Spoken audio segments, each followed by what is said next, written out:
used to believe that if I was good enough, people would value me, that if I sacrificed enough, they wouldn't have the heart to betray me.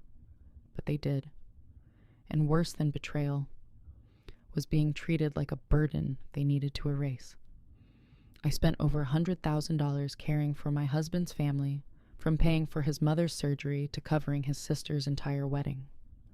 No receipts, no contracts, just trust. Until one day, they handed me a piece of paper, not a receipt, a divorce.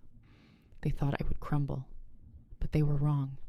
This is my story, the story of a wife betrayed. But instead of breaking down, I chose to respond with the law with strategic silence and a plan they never saw coming. If you've ever loved, ever given, ever been left behind, stay with me till the end. Because somewhere in this story, you might just find yourself. Chapter 1. The Birthday Gift. That evening, I thought I was simply going to have a warm dinner. Even though we were eating out, I still brought along a small cake I had baked myself, a habit of mine whenever dining with my husband's family. They never mentioned my birthday, but I always tried to think positively. Perhaps they were just clumsy at showing affection. When I arrived, Madison, my sister-in-law, was beaming, sitting next to my mother-in-law as if they were discussing something fascinating. Justin, my husband, only glanced at me before lowering his face back to his phone. There was no birthday cake, no candles, not a single happy birthday. I still smiled. I was used to it by now. I told myself that simply sitting down to eat with them was already something to be grateful for. We ordered our food. They chatted excitedly about Madison's upcoming wedding, about the wedding gifts I had helped prepare. I had even paid for the entire event service, nearly $40,000. I sold my old car, withdrew the only savings I had kept since my student years. I thought family was meant to support one another. I didn't regret it. But then, before dessert was even served, Justin placed an envelope in front of me. It wasn't a birthday card. It was divorce papers. I read each word slowly, saying nothing, understanding nothing. He never looked at me. Madison, however, looked straight into my eyes with a smile that was almost pitying. My mother-in-law took a sip of tea and said, "Melissa, you've helped us so much over the years. But now everyone must live for themselves. You should also learn how to let go." I smiled. But it was no longer the smile of a weak woman. Inside me, something broke, quietly, deeply. It was no longer the feeling of pain. It was the feeling of awakening.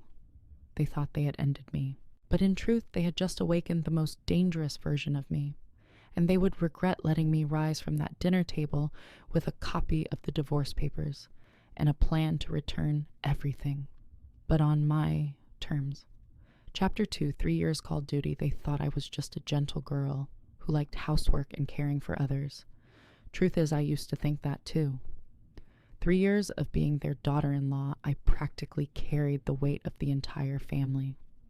My mother-in-law was diagnosed with a condition that required urgent surgery during the first year of my marriage, and no one had the money. Justin only said one thing: "You've got savings right." Without hesitation, I paid over $67,000 for the surgery and post-op care. I thought helping a sick mother was simply the right thing to do. From that day on, I slowly became the one behind everything. Every time my mother-in-law needed to go to the hospital, I was the one who took her. She needed medication, I bought it. She needed someone to talk to, I was there. Not a single thank you, but I kept going, because I believed love could change them. Madison, the spoiled sister-in-law, was preparing for her wedding. She had no stable job, but she wanted a grand wedding with a live band, imported flowers, and a custom-designed dress. Justin turned to me and said, "It's her once-in-a-lifetime moment. Help her however you can." And I nodded. I withdrew the last of my savings, sold the earrings my birth mother had left me, and sent them nearly $40,000 to make Madison happy. In front of everyone, Madison called me the nation's favorite sister. But behind my back, she told her friends I was like an educated housemaid. I knew it all, I heard it, I saw it, I just pretended not to. There were nights when I came home late after taking care of their family, opened the fridge, and found only one egg and some wilted vegetables. I didn't eat. I just sat there sighing. Justin was playing video games headphones on, not even glancing my way. The only thing he said was, "You worry too much. Mom and Madison both love you." I used to believe that. I used to believe that family love could change people. But that night at the restaurant, when they handed me the divorce papers, I realized it wasn't that I had been betrayed in that moment. I had been betrayed long before, from the very first days I misplaced my kindness. I had sacrificed nearly 110 år, no paperwork, no agreements, no guarantees, just foolish trust. But from that foolishness, I found strength. I began digging everything back up, sorting through receipts, recording every transfer. I didn't yet know what I would do with them, but I knew one thing: I wouldn't let my kindness be discarded like a used napkin. And this time, I wouldn't stay silent. Chapter 3: Sowing the Seeds of Revenge. I couldn't sleep for many nights after the evening they handed me the divorce papers. Not because of pain, but because for the first time, everything in my mind became crystal clear. They didn't just betray me. They exploited me from beginning to end. And I had allowed it to happen for far too long. But my blindness ended here. I started with the simplest thing: an old leather notebook and the bank statements I once thought were worthless. Each night after work, I sat alone, typing every number into a spreadsheet. I flipped through receipts, statements, dug up old messages I had sent when transferring money to Madison, to my mother-in-law, even to Justin. One item at a time: medical bills, 6,214 Madison's wedding, $38,590 extra living expenses, $12,940 gift shopping services, transportation. In total, nearly $130,000. I wasn't asking for it back because I regretted the money. I was asking for it back because of my dignity, because I had given so much and was never treated like a human being. I remembered an old classmate, Christine, now a financial advisor, who specializes in helping women after divorce. I sent her the spreadsheet, said nothing except, "I want justice." She replied almost instantly, "You have enough to build a case, but if you're smart, you can make them collapse without ever stepping into a courtroom." That one sentence opened up an entirely new world in my mind. I began gathering contracts, receipts with signatures, screenshots of messages confirming money transfers, emails, even Madison's social media posts bragging about her wedding being 100% funded by my amazing sister-in-law. I reached out to my mother-in-law's surgeon, requested a reissue of treatment receipts and confirmation of the payment source. I was no longer the obedient daughter-in-law. I was the payer. And when I discovered that the house my mother-in-law lived in was actually inherited from her late husband, who had passed away without a will, I understood exactly where their financial vulnerability lay. The pieces started falling into place, and I began to see the path, the one that would pull that entire superior family down from the throne they had built on my back. Not with tears, not with screaming, but with numbers, the law and silence, the strategic kind. I was no longer the Melissa of 3 years ago. I was becoming the version they never thought I could be, the one sowing the seeds of the day they would pay. Chapter 4: Legalizing Vengeance. I used to think revenge was impulsive and emotional, like something out of a movie. But the more I sat down and studied carefully, the more I realized real revenge requires planning, legal grounds, and absolute cold-blooded precision. Christine, my friend, became my quiet companion. We began building a financial file broken down into phases, the medical expenses complete with receipts, and my name as the payer. The wedding contract with the event company paid from my account. Household bills, I had emailed them to Justin for cost splitting confirmation, but I was always the one who paid first. Christine guided me in sending personal debt notifications to each family member, not to demand money immediately, but to officially register under state law that they owed me. I emailed Madison digitally signed along with all itemized statements of the wedding costs and gifts I had transferred. Subject line: cost acknowledgement, prior to marital asset settlement. I sent a certified letter to my mother-in-law requesting confirmation that I had paid her medical bills and included a proposal to repay the debt over 3 years. I knew she would refuse. But I didn't need their agreement. I only needed proof that I had notified them, and they chose to ignore it.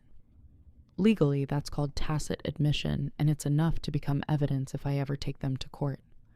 But that wasn't even my sharpest move. I went to the law office that had once handled the property documents for my late father-in-law. The lawyer confirmed that the house my mother-in-law currently lived in had no will transferring ownership. By law, the property should be split equally among his children, which included Justin, my husband. And in the divorce paperwork Justin sent me, he had carelessly listed that house as his personal, non-marital asset. Thank you, Justin. I printed it out, attached it to the file, and submitted it to the Department of Land and Resources to begin temporary inheritance proceedings. The result, I gained the right to request a partial claim on that house as a disputed asset. Step by step, line by line. I didn't need to scream or slam tables.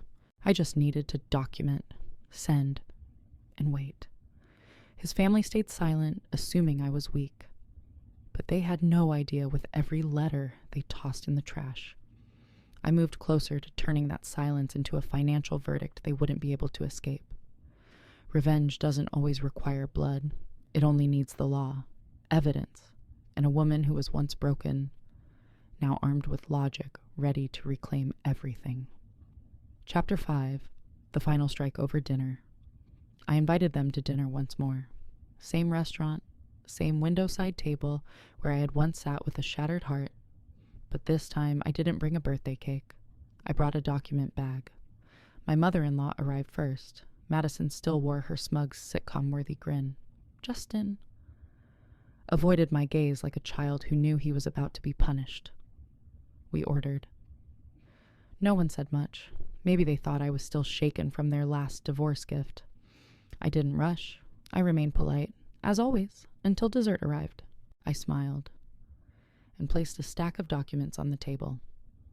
We've finished our meal, haven't we? Then allow me to return the favor with a gift of my own. I handed Madison the first packet. She glanced through it, and her face went pale.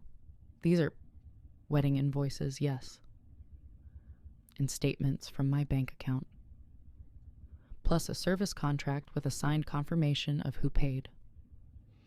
You bragged that I funded 100% of your wedding. Remember, I turned to my mother-in-law, gently placing the next set of documents in front of her. These are for the surgery and treatment expenses, including prescriptions, ambulance fees, post-op care, all paid from my account. I've also sent a copy to your primary doctor in case you want verification. Her hand trembled, but she said nothing. Then I handed Justin a separate envelope. Inside is your own asset declaration, the one you submitted in the divorce paperwork. Remember, you listed the house your mother lives in as a personal, unrelated asset. But unfortunately, there's no official inheritance record, and you, Justin, are the legal heir, which means I have full rights to pursue a claim on that property.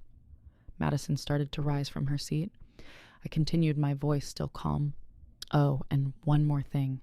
I've sent debt notices to each of you. No responses. According to state law, that qualifies as implied acknowledgement. I filed the documentation with the civil court to initiate debt recovery proceedings. I pulled out one last envelope stamped with the logo of the law firm Christine had introduced me to. My lawyer will be in touch shortly. I'm not reclaiming love, just everything I gave and never received in return. All three sat frozen. Madison whispered, "When did you plan all this?" I smiled. I didn't. I just started taking notes the day you said I was like an educated maid. I stood up, pulled out cash for the bill, and placed it on the table with a few coins for tip. Then I walked away, never looking back. For the first time in 3 years, I didn't feel small. I felt exactly where I was meant to be.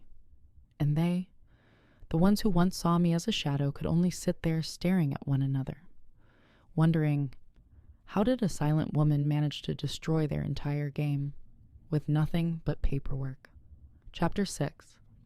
The shadow that fell after the fall. I didn't need to keep tabs on them. The news found its way to me. Just a week after that reunion dinner, I received an email from my lawyer. They failed to retain legal counsel. The civil enforcement proceedings have begun. I stayed silent. I didn't share it with anyone. But deep inside, I knew this was only the beginning. Madison was the first to go public, playing the victim.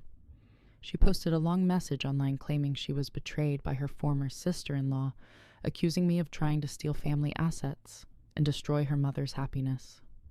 I didn't respond. I didn't need to.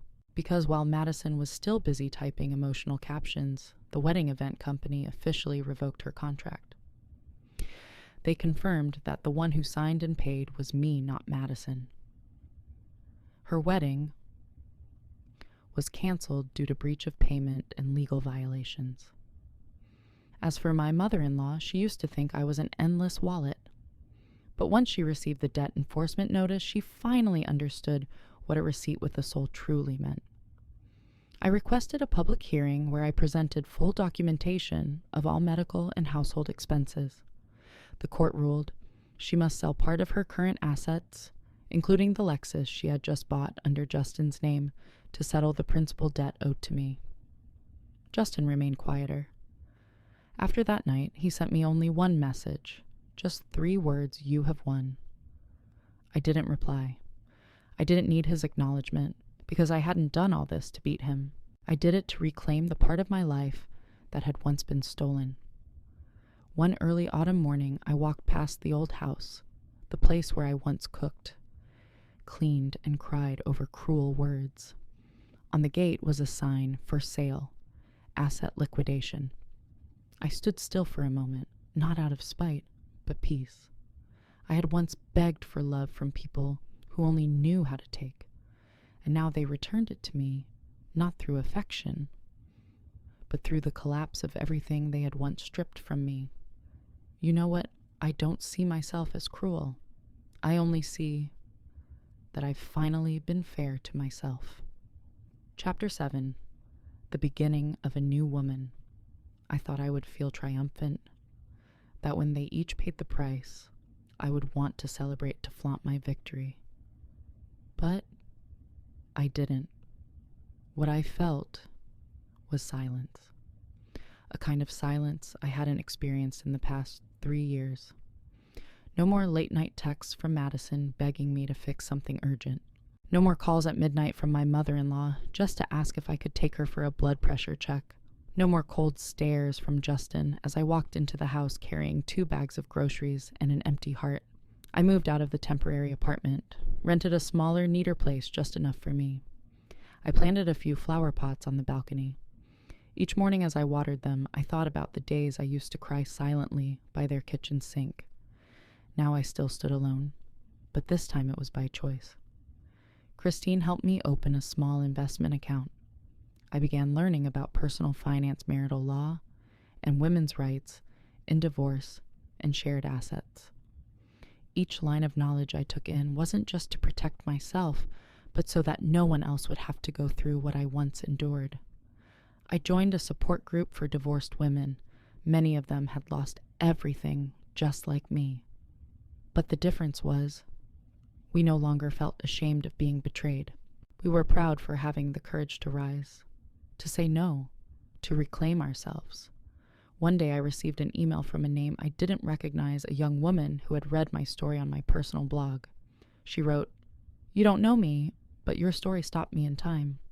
I was about to marry someone just like your ex-husband. After I finished reading, I canceled the wedding. Thank you for daring to speak." I sat there for a long time staring at the screen, tears falling for no particular reason. Not because of pain, but because finally everything I went through had meaning. They may think I'm just a bitter ex-wife, but I know the truth. I am someone who once loved, once sacrificed, once was dismissed, and then line by line, step by step, act by act, rewrote the definition of who I am. Not a victim, not an avenger, but a survivor and someone who finally truly lives. Chapter 8, The End. And a word for those like me. If you've made it this far, I want you to know I'm not sharing this story to teach anyone how to seek revenge. I'm sharing it to remind you that you are not invisible. There are women like me who once endured in silence, who once let their kindness be mistaken for obligation. We stayed quiet out of love, out of fear of breaking what little peace we had.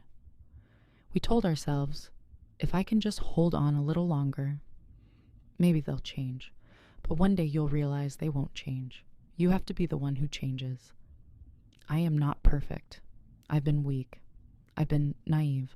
I've been blind. But the thing I'm most proud of is that I didn't stay trapped in the role they wanted me to play forever. I didn't scream. I didn't expose them in public. I didn't destroy anything. I simply typed every number, collected every piece of evidence, mailed every letter, and one day, the entire illusion they had built crumbled all on its own. I used to think that seeking revenge would make me cruel, but now I understand justice is not cruelty. It is balance. It is what every woman deserves, especially when her voice has been stolen for too long. So if you're out there somewhere, hearing these words and feeling your heart ache, I want to say this to you. You are not alone, and you are not weak. Because weak people don't rise after everything, but you can, just like I did. And if someone were to ask me, have you forgiven them? I would smile and say, I don't need to forgive them, because I've already forgiven myself for letting it hurt me for so long. And that is the greatest victory of all. I don't need their apology. I don't need them to pay me back dollar for dollar. What I needed was to reclaim my worth with clarity, with reason, and by refusing to let pain define who I am ever again. Maybe I didn't change them, but I changed myself into someone stronger, tougher, and freer than ever before. Thank you for listening all the way to the very end. If you've gone through something similar, don't hesitate to share your story in the comments below. Because who knows? Your voice might help another woman find hers. See you in the next story where pain is never the final sentence, but the beginning of a fearless return.